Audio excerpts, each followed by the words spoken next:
Olá, Câmara em Pauta no ar. No programa de hoje a gente traz um tema para discutir aqui, para você acompanhar essa discussão e saber um pouco mais sobre o assunto, sobre a lei contra stalking.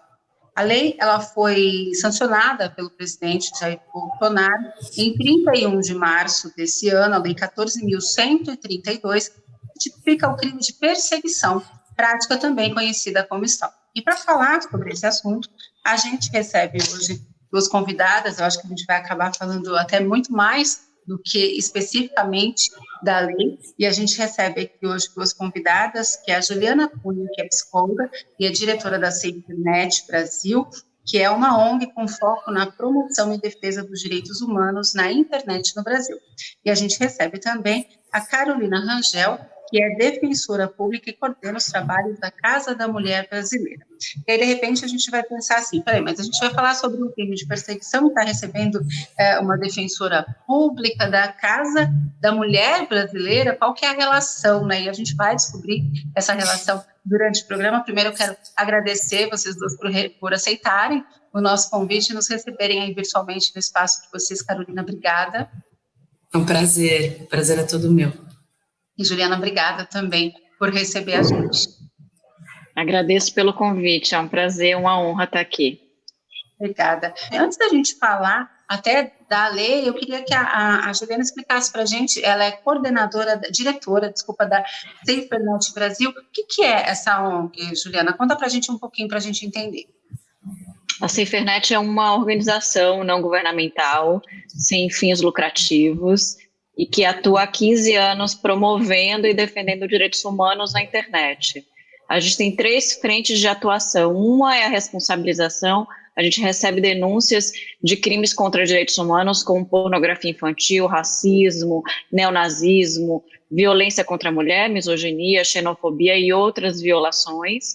Além disso, a gente oferece apoio e acolhimento às vítimas de violência na internet, para casos, por exemplo, de sextorção, compartilhamento não consensual de imagens íntimas e cyberstalking. E também a gente desenvolve ações de prevenção, que são da área de educação, desde campanhas, capacitação, treinamento, ações de sensibilização nas escolas e conteúdos educacionais sobre o uso ético e cidadão da internet no Brasil. Tá certo, entendemos aí um pouco o que é, então, a SafeNet. A gente recebe também a Carolina Rangel, que é defensora pública de São Paulo, né, do Estado de São Paulo, né? Isso. Carolina? E coordena os trabalhos da Casa da Mulher Brasileira. E a gente tem um dado aqui, se tiver algum dado que não está batendo com a realidade de hoje, pode corrigir, não tem o menor problema. A Casa da Mulher Brasileira foi inaugurada há um ano, e são mais de 15 mil atendimentos e mais de mil pedidos de medidas protetivas em um ano. É isso? É isso mesmo.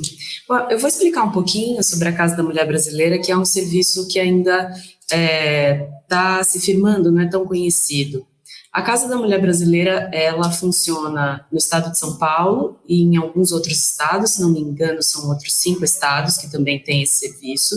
E a ideia é que seja um espaço que reúna todos os serviços necessários para a mulher que está em situação de violência, especialmente para aquela mulher que precisa de uma intervenção para que a situação cesse, né, seja interrompida. Então, na Casa da Mulher Brasileira, aqui na capital, ela fica em São Paulo, né, ela fica localizada no Cambuci, na Rua Vieira Ravasco, e tem uma delegacia da mulher, a primeira DDM, tem uma ala psicossocial, de assistentes sociais e psicólogas que trabalham especificamente com esse tema, tem uma juíza designada para atuar lá e ela decide a respeito dos pedidos de medida protetiva, uma promotora e eu, que sou uma defensora. Então, a ideia é que a GCM também está naquele espaço, né, tem um projeto chamado Guardiãs Maria da Penha, que é um projeto muito interessante, que tanto acompanha as mulheres para retirada de bens pessoais, né, no calor do momento, também faz o monitoramento de algumas mulheres em alguns territórios da cidade. Então, a ideia é que a mulher receba esse atendimento no momento da urgência, né, que seja o mais integral possível, e também que receba acompanhamento ao longo do tempo, principalmente da ala psicossocial. mas a Defensoria, o TJMP também assessoram, enfim, dão informações a respeito dos processos, especialmente a Defensoria, né, que vai fazer esse trabalho de informação, de acompanhamento.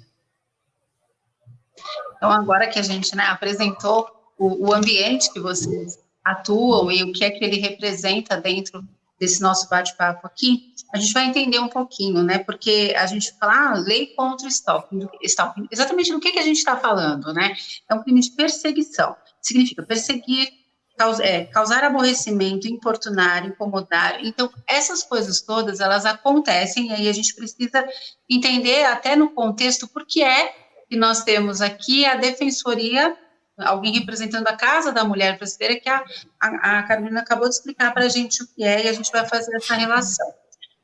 Quando nós falamos com a Juliana, que além de estar aqui representando a SaferNet, é psicóloga, a gente consegue falar um pouquinho sobre essa questão do que é que isso causa, porque às vezes a gente tem a impressão que um crime é quando alguém aponta uma arma para a gente, passa correndo na rua e puxa a nossa bolsa, ali está claro. Tá muito claro que aconteceu um crime. E quando alguém, uma mulher, por exemplo, por conta do rompimento de um relacionamento, ela é perseguida por aquele ex-companheiro, e isso causa, provavelmente, penso eu, não entendo dessa questão, causa danos a essa pessoa com relação à segurança, a andar na rua. Como é que se sente uma pessoa que é perseguida? Sim, de um modo geral, os crimes de violência contra a mulher padecem dessa invisibilidade, porque boa parte deles acontecem num contexto íntimo de relacionamento, no âmbito privado, muitas vezes falta até uma testemunha, e de um modo geral, as pessoas tendem a não validar esse tipo de violência, né, de dizer, mas é um problema de casal, enfim.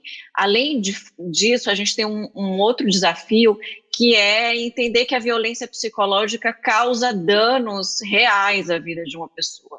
Então, ainda que não haja uma violência física, há sim impactos psicológicos, simbólicos, inclusive materiais na vida dessa pessoa, porque essa pessoa quando passa a ser intimidada, né, e passa a ser perseguida e de forma reiterada, e em muitos casos, inclusive das vítimas que nos procuram ajuda, por anos, né, muitos anos. A gente teve um caso, inclusive, recente que veio a público pelos noticiários de uma jovem que é perseguida pelo namorado há pelo menos 10 anos. Então, é um ato de perseguição e de ameaça reiterado.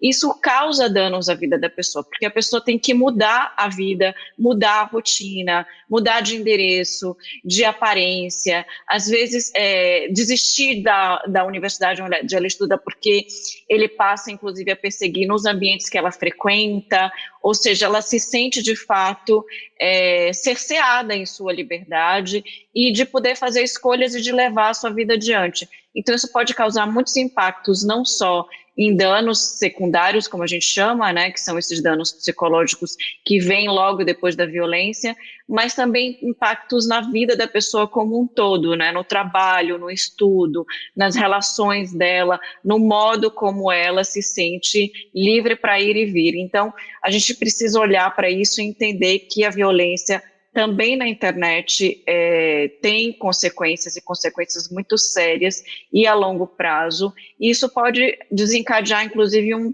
sofrimento emocional mais grave nessas pessoas, que é o que a gente observa. Então, são pessoas que passam a desenvolver algum quadro de ansiedade, de depressão e alguns transtornos mais sérios. E a gente precisa, sim, oferecer a essas vítimas não só a denúncia, mas também um acompanhamento, um apoio, porque, de um modo geral, essas pessoas precisam, sim, de um apoio profissional para conseguir encaminhar não só a denúncia, mas também cuidar de sua saúde mental. Carolina, a lei, especificamente, você acredita que ela dá conta de realmente intimidar aquela pessoa que está praticando essa atitude? Você acha que mesmo essa lei que foi agora sancionada, ela dá conta de fazer isso? Olha, quando eu me preparava para a gente conversar, o que eu posso dizer da minha experiência? Primeiro que o ato de perseguir, a perseguição contumaz, já estava prevista na Lei Maria da Penha como uma forma de violência psicológica. E o objetivo, diferente de outras leis penais, né, que tem aspectos penais, porque a Lei Maria da Penha não é só uma lei penal, não tem só isso, a Lei Maria da Penha tem um olhar sobre a vítima e não sobre a punição, necessariamente do ofendido. Porque o objetivo da lei é fazer com que a violência acabe e que aquela mulher tenha condições de reestruturar sua vida, de fazer suas escolhas. Por isso a lei também tem uma parte de prevenção e de política pública muito importante e que às vezes fica ofuscada pelo aspecto penal, né, da violência, pela reação criminal em relação à violência. O que eu observo da minha prática atendendo as mulheres tem isso que a Juliana trouxe, situações de perseguição, que a perseguição em si é um problema, e é longa, né, e é reiterada. Um dos casos, eu não atendi pessoalmente, mas a gente tem um caso muito emblemático lá, em que inclusive foi dada uma decisão que mais adiante a gente pode comentar, mas em que a menina, a vítima era perseguida há 4 anos por uma pessoa com a qual ela nem tinha tido nenhum relacionamento. O nível da coisa vai assim. Mas a gente também percebe que a perseguição acontece antes de um ato efetivamente violento contra aquela mulher. Ela antecede isso. Então, é preciso um freio, né? E me parece, pelo que eu observo da minha experiência, que o freio melhor é a medida protetiva e é a existência de instrumentos que afastem aquele homem. Por exemplo, tem situações de violência que a medida protetiva não é suficiente. Essa mulher precisa ser retirada do seu lugar de moradia e levada para um outro lugar, para um abrigo sigiloso, e receber auxílio para se restabelecer num outro local, numa outra cidade, às vezes num outro estado, dependendo da situação que se configura. A gente já teve isso lá. Então, o que vai salvar a vida dessa mulher é o apoio que ela tem, não é necessariamente o fato de haver uma pena alta, do meu ponto de vista, entende? Do que eu observo. Falando especificamente da violência doméstica, a motivação é tão cega, né? Cega no sentido de que tão movida pelo que a gente sabe, né, uma misoginia, uma estrutura que a gente tem de sociedade que fundamenta nos homens a ideia de que a mulher é a posse dele, de que aquela mulher é dele, e aí ele tem que influenciar e tem que decidir por ela, enfim. Isso é tão internalizado e tão forte que a ameaça... Porque, veja, se pena fosse suficiente, ninguém mataria, né? Você pode ficar preso há 30 anos e mata. Por que mata? Então, a pena por si não resolve. A gente precisa de uma estrutura de proteção, de cuidado e de apoio. É isso. Se apenas fosse suficiente, país com pena de morte não teria... Ninguém seria condenado, né? Enfim. Justamente. A gente vai voltar no próximo bloco, falar mais sobre isso. Agora a gente vai fazer um intervalo bem rapidinho e já volto.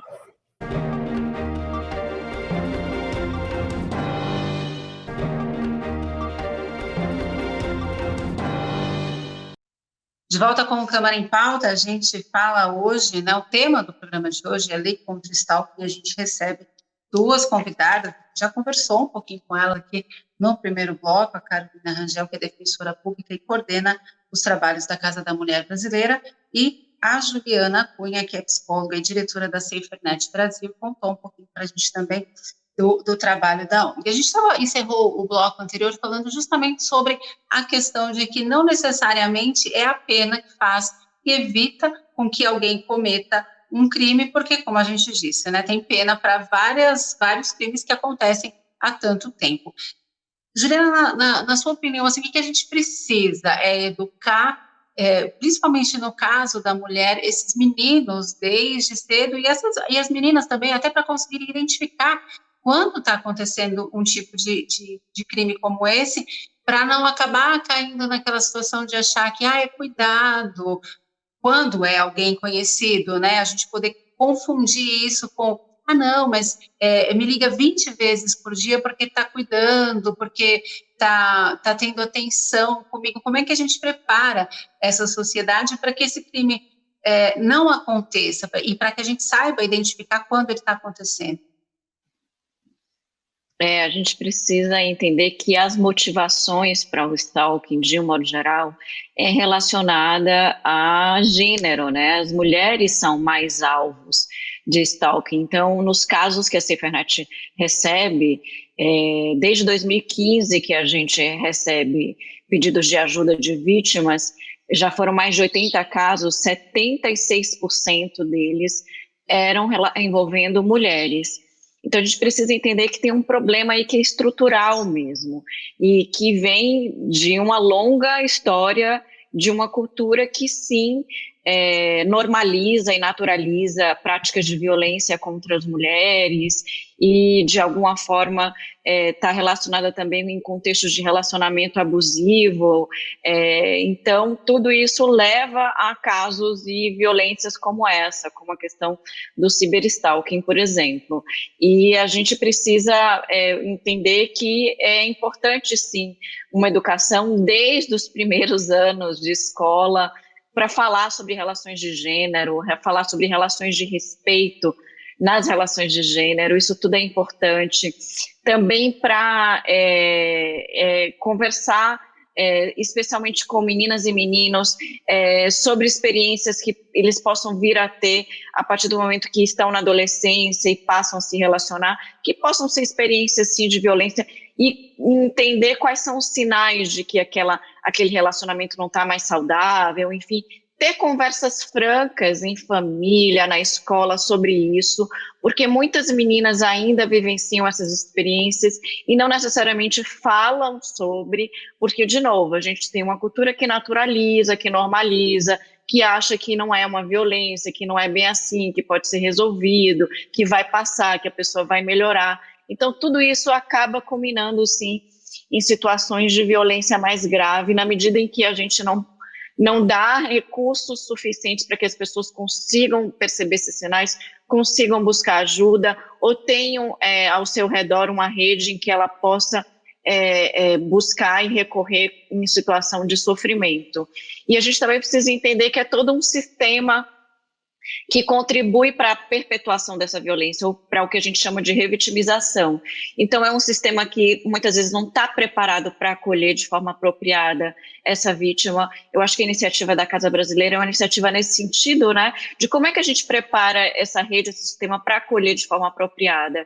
Então, enfim, ter delegacias com pessoas treinadas, ter o sistema judiciário que, de alguma forma, também não reproduza esses estereótipos que a gente ainda vê, né, de preconceito, de quando uma mulher fala sobre violência, que ela vive violência doméstica ou qualquer outra violência de gênero. Então a gente vê muitas vezes uma decisão na justiça que muitas vezes perpetua e reproduz esses preconceitos, né, de que a culpabilização é da mulher, é da vítima, enfim. A gente vê isso em casos, por exemplo, de compartilhamento não consensual de imagens íntimas, que a responsabilidade ainda recai muitas vezes sobre a mulher, que é quando ela tem uma imagem compartilhada pelo seu companheiro sem autorização, né? Então, acho que o sistema judiciário também precisa melhorar no modo como ele aplica essa legislação, e aí sim a gente vai ter certamente uma legislação que vai fazer frente e responder melhor a esse desafio. Carolina, você comentou, né, do caso da pessoa que frequentou, que procurou vocês, que sofreu uma perseguição. Quando eu lia para preparar o programa, eu me lembrei de um caso de uma pessoa que eu entrevistei numa casa de apoio em Guarulhos, e ela sofria há 20 anos dentro de casa. Era o marido que dizia assim para ela, ela quando dizia que queria se separar dele, dizia assim para ela, você vai fazer o que da vida? Você é uma burra, você não consegue fazer nada. E fora de casa, ela dizia assim, que ele era muito gentil com todas as pessoas, e que nem na família dela as pessoas acreditavam que ele fazia isso. E ela dizia assim, como que eu vou chegar num lugar e dizer para um delegado, para alguém que ele faz isso, se nem a minha família acredita que ele faz isso? Então, é aquela dificuldade de comprovar o crime, e aquela dificuldade também de se expor. deve ser muito difícil para quem chega até a Casa da Mulher Brasileira contar essa história e até acho que admitir para si que está passando por isso. É verdade, a gente vivencia muito isso lá. Isso que você está contando é muito comum, e tem uma coisa da mulher ver a sua narrativa validada. Por isso que é importante a gente discutir esse tema, por isso que é importante esse tema tá cada vez mais ventilado nas redes sociais, na TV, em novela. Por quê? Porque isso ajuda a mulher a entender que aquilo já está no vocabulário das pessoas, né? Que não é uma novidade que ela vai trazer, que fica no imaginário que a violência acontece, ponto 1, e que a violência é condenável, né? Então, isso é um elemento importante. Um outro aspecto interessante que eu me lembrei enquanto você contava é que principalmente mulheres que estão sofrendo violência em relacionamentos longos, e muitas estão nessa situação, inclusive sem perceber que estão passando por estupro conjugal, né? Eu já atendi mais de uma que ela vai me contando e eu vou fazendo perguntas e perguntando de uma maneira para ver se a pessoa ouve a própria resposta e vai, né, entendendo que aquilo está soando estranho. Aí no final do atendimento o pessoal fala, poxa, mas eu acho que ele não pode fazer isso. Eu falo, ele não pode. Então, a violência no âmbito familiar e dentro das relações afetivas, atravessada pelo gênero, é alguma coisa muito difícil de lidar, da pessoa que percebe, que sofre essa violência, se perceber nessa condição e chegar no momento de se opor a isso, né? Porque ela é deslegitimada a todo momento pela primeira pessoa, que é o parceiro dela.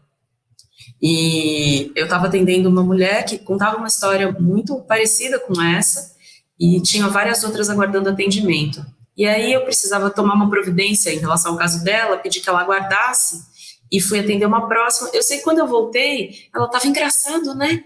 Todo mundo aqui tem história parecida. Eu estava conversando com outra lá fora, eu perguntei, você é casada com o Edson? Que era o nome do marido dela. Porque é isso, as histórias todas se parecem. Então é necessário que a gente tenha uma escuta sem preconceito, né? E empática, porque às vezes as pessoas escutam uma coisa e falam, nossa, mas como essa pessoa ficou nesse lugar? Como ela aceitou isso? Bom, e pressupõe coisas, porque nisso que a Juliana trouxe, de pressupor que a mulher, você mandou seu nudes, então, minha filha, o problema é seu, né? Basicamente isso.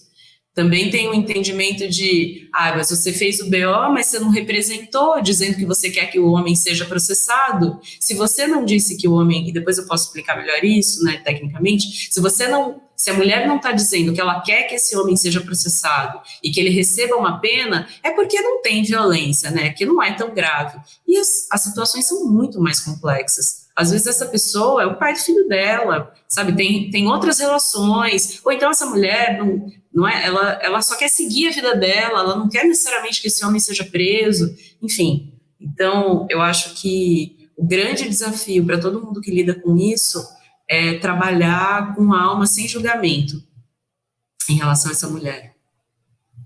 E a gente está preparado, Juliana, para não julgar? Você que lida, então, com esses casos da internet, onde as pessoas falam aquilo que elas querem, você acha que a gente está preparado para não julgar? Eu acho que esse é o primeiro obstáculo, né? Como a gente acolhe. E aí eu falo das pessoas que estão muito próximas a essa mulher, até as pessoas que são realmente profissionais, que estão nas delegacias e que poderiam receber essa mulher e certamente seria um primeiro passo decisivo para o modo como essa mulher vai buscar recursos, serviços, para que ela possa cuidar dela e cuidar da sua segurança, enfim, fazer tudo que seja preciso para ela ficar em segurança. Então, acho que esse é o primeiro passo, como você recebe, como você acolhe, como você escuta.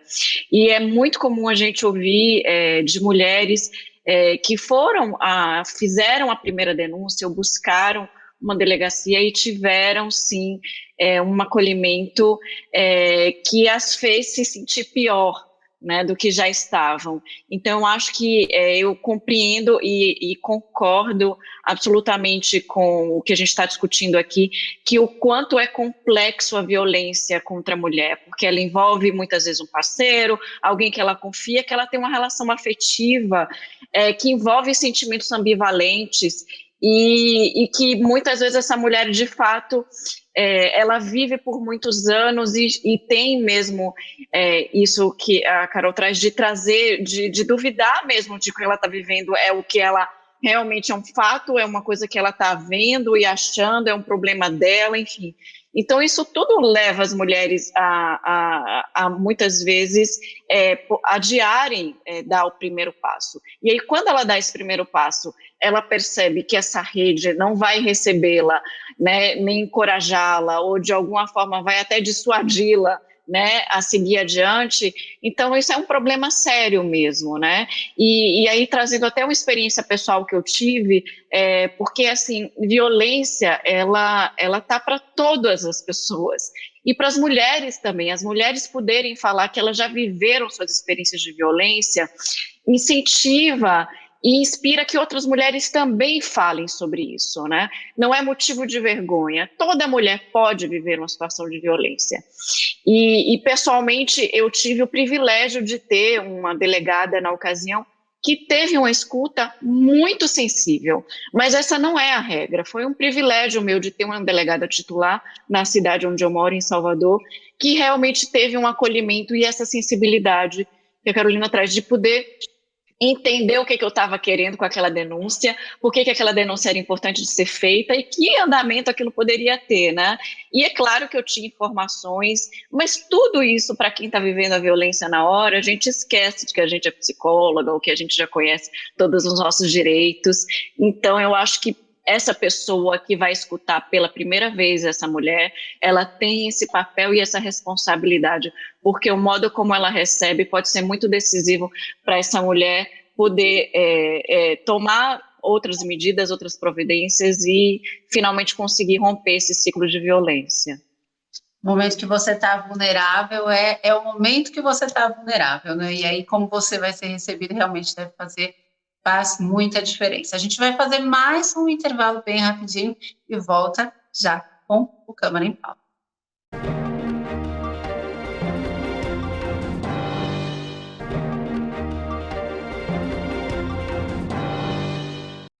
De volta com o Câmara em Pauta, o tema do programa de hoje é a lei contra o stalking. A gente recebe duas convidadas, que a gente já conversou em blocos anteriores com elas sobre esse tema, a Juliana Cunha, que é diretora da SaferNet, e a Carolina Rangel, que é defensora pública e coordena os trabalhos da Casa da Mulher Brasileira. No bloco anterior, a gente falava sobre essa questão do crime, falou também, né, que não é que a gente de forma alguma invalida a lei, muito pelo contrário, que bom que nós temos uma lei, mas a gente falou bastante, as nossas convidadas falaram bastante sobre essa educação para que a gente não chegue a esse ponto, e não só a educação com relação a quem poderá cometer o crime, mas também a nossa percepção de ver ali que está passando por uma situação de crime, por uma situação que tem que procurar ajuda, que tem que denunciar, e a Carolina comentou com a gente a respeito dessa questão de levar a denúncia, assim, depois eu explico direitinho para vocês com relação a esse homem ser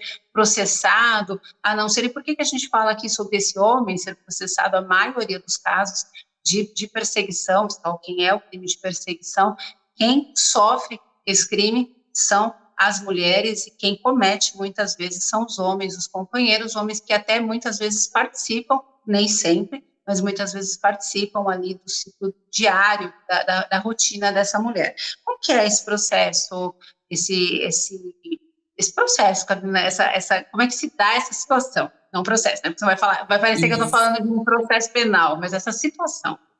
Sim. Olha, eu vou explicar.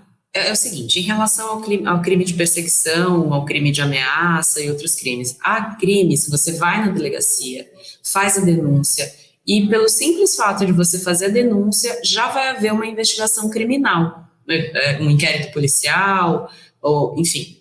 E aí isso vai para a mão de um promotor ou promotora, depois que a autoridade policial terminar a investigação, vai para o Ministério Público, que decide se tem elemento suficiente para fazer a denúncia ou não. Há crimes que essa investigação só acontece se a vítima disser que quer que a pessoa, que o autor daquela conduta seja processado. E o nome disso é representação. Então, é um crime que o Ministério Público que vai entrar com a ação penal, mas para que isso aconteça, a vítima precisa dizer na delegacia que quer, sim, que o autor da conduta seja processado, oferecendo uma representação. Em geral, o prazo para isso é 6 meses. O crime de perseguição é um deles. Então, a vítima, né, a gente está falando aqui muito da situação de violência, mas também um homem pode ser vítima desse crime. Vai até a delegacia, denuncia e representa ou não. Quando eu fiz esse apontamento em relação à representação, é porque eu percebo que na situação de violência doméstica, muitas vezes a mulher, por tudo que a gente já conversou aqui, já passou uma via crucis para chegar até o momento de fazer a denúncia na delegacia. Ela chega naquele momento e muitas vezes ela não quer representar. Ela quer o quê? A medida protetiva. Porque ela não necessariamente tem interesse que o autor daquela conduta seja processado, receba uma pena ou seja preso. Ela quer que aquela ameaça, que aquela importunação, que aquilo pare. E para isso ela pede a medida protetiva. E eu acho que o que eu observo, né, atendendo as mulheres, é que a medida protetiva, quando ela é bem instrumentalizada no sentido de que a polícia, caso haja descumprimento da medida, ou seja, o autor o agressor se aproxime ou descumpra qualquer dos elementos, a polícia compareça, isso é eficiente. Isso faz com que aquele homem pare. Porque vai uma vez, vai duas, ele para. Uma hora ele para, entendeu? Então, não significa que ele não vai fazer isso com outra mulher, mas aí já é uma questão de educação, né? Já é uma questão mais estrutural, que aí nenhuma pena dá conta. A gente já está falando de uma outra esfera. Mas, e aí uma crítica que eu acho, né, no mesmo sentido que a Juliana falou, que todos os serviços precisam melhorar, e o judiciário também, há um entendimento do judiciário que vincula a medida protetiva à existência de um processo criminal. Se não tiver crime sendo apurado, a medida protetiva perde o valor, ela é extinta. E isso é um problema para muitas mulheres, que perdem essa proteção, voltam para o ciclo de violência, porque por algum motivo o processo criminal não andou. Então, falando especificamente de medida protetiva, né, de violência contra a mulher, a perseguição já estava na Lei Maria da Penha. Se não fosse o entendimento de que é necessária a apuração de um crime para que a medida protetiva tenha validade, essa lei seria desnecessária, na minha opinião, entendeu? Porque a proteção já estava prevista. Mas, enfim, a gente está falando aqui genericamente, eu acho que todos os casos precisam ser olhados na sua concretude, né? E eu não tenho dúvida de que há situações em que essa lei, como todas as outras, vai ser muito útil para propiciar esse freio, né? Porque a questão da violência é isso, é fazer com que ela pare. Não necessariamente punir depois que já aconteceu, isso não é nosso interesse. A gente quer que a mulher pare de sofrer, é isso. Certo. Juliana, com relação a outros casos que não sejam relacionados diretamente à mulher, embora seja a maioria, e como acho que você até comentou com a gente, a SaferNet, vocês têm o foco na promoção e defesa dos direitos humanos. Então, não necessariamente só com relação, né? Não necessariamente com relação às mulheres. Como é que se dá como é que é o seu ponto de vista com relação à lei, a partir do trabalho que vocês fazem na SaferNet? A lei é importante porque ela passa a mensagem para as pessoas de que elas têm, sim, uma legislação que as protege. ainda que não necessariamente ela se aplique ou ela passe por uma estrutura que é da autoridade policial e do judiciário que precisa aplicar adequadamente, enfim, a lei é importante por isso. O que a gente observa, especialmente nas comunidades que são mais vulneráveis à violência na internet, como mulheres, pessoas LGBT, pessoas negras, pessoas a depender da procedência nacional, como a gente sabe que são as violências de xenofobia, enfim, de neonazismo também, que o fato de ter uma legislação que as protege é importante, mas é claro que a lei em si ela não é suficiente, como a gente já discutiu, né?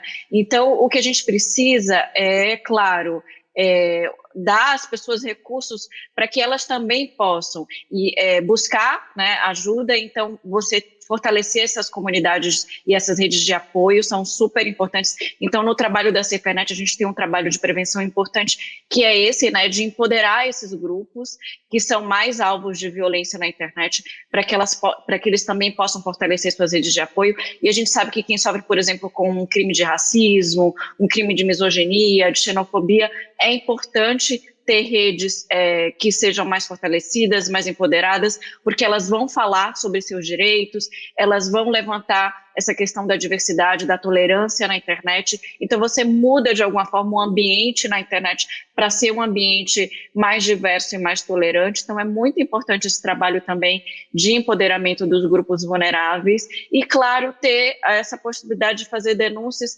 especialmente se for algum conteúdo que viole direitos humanos na internet, que seja uma denúncia anônima, que é como as denúncias que a gente recebe na SaferNet. Então, qualquer pessoa que tenha contato com algum conteúdo que viola direitos fundamentais, ou seja, viola o direito pela cor da sua pele, pela sua orientação sexual, pelo seu gênero, pela sua procedência nacional, pela sua orientação religiosa, enfim, se viola o direito de ser quem você é, você pode denunciar anonimamente. Isso também é importante, porque a denúncia é o primeiro passo para a gente entender que o problema existe. Se a pessoa não faz a denúncia, a gente não tem dados para mostrar, esse é um problema sério, esse é um problema que atinge um número grande de pessoas. A gente já recebeu na SaferNet mais de 4 milhões de denúncias anônimas, e a SaferNet coopera formalmente com o Ministério Público Federal e com alguns ministérios públicos estaduais também, para que as autoridades possam tomar providências. Então, fazer a denúncia também é muito importante e é necessário exatamente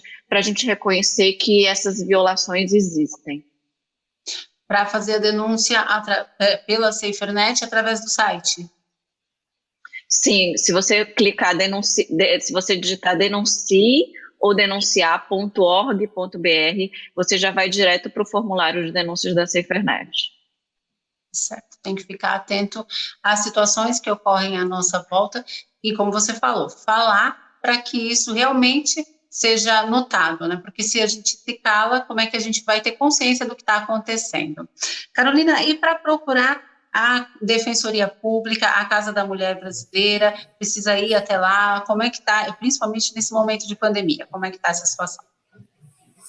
A Defensoria Pública, de maneira geral, está trabalhando de maneira remota e é possível marcar um atendimento, os atendimentos estão acontecendo no site da Defensoria Pública. Em relação à Casa da Mulher Brasileira, as mulheres que vão até lá, até o dia 2 de maio, pelo menos, né, a Defensoria, o Tribunal de Justiça e o MP não está trabalhando presencialmente lá, mas a casa continua funcionando. A DDM está atendendo, as técnicas da ala psicossocial também, e as mulheres que vão até lá são atendidas pela Defensoria por telefone. Então, eu acho importante quem tiver condição de ir até lá para ser atendido, porque se for necessário fazer um boletim de ocorrência, já vai fazer na DDM, se for necessário passar por um atendimento com assistente social, o psicólogo também vai passar, além desse atendimento com a Defensoria Pública, que acontece por telefone comigo e com a minha equipe. É importante que a gente não se cale, né? Que a gente procure aí os meios que tiver que procurar, que a gente observe aquilo que está acontecendo à nossa volta também, porque não dá para viver numa bolha, né? As coisas estão acontecendo, e a Juliana contou aqui, aconteceu com ela, mas ainda que acontecesse com uma outra pessoa, você está atento e perceber o que está acontecendo à sua volta é uma forma de ajudar também, não é mesmo? Sim, completamente. Carolina, muito obrigada pelos seus esclarecimentos aqui, a gente fica muito feliz. O tema, como a gente falou, o tema ele é um tema difícil, é um tema, né, pesado, mas a gente precisa falar. Fingir que não acontece não resolve o problema. Eu agradeço muito, agradeço o espaço, o diálogo, e a gente sempre aprende nesses espaços. Obrigada. Eu que agradeço. Juliana, obrigada também, muito obrigada pela sua presença. Pessoal, você está na Bahia, é isso? Sim, a CFENET tem sede em Salvador e somos todos daqui, boa parte daqui. E quero agradecer. Sim. Quero agradecer também pelo espaço e me colocar super à disposição para as pessoas que quiserem entrar em contato com a CFENET. Entra na nossa página, tem lá o formulário de contato. Tá certo. Obrigada, Juliana, obrigada, Carolina, e obrigada a você também, que esteve com a gente em mais um Câmara em Pauta, esse tema que a gente discutiu hoje. Bacana da gente ter essa consciência, a gente agradece a sua companhia e te espera no próximo encontro. Tchau.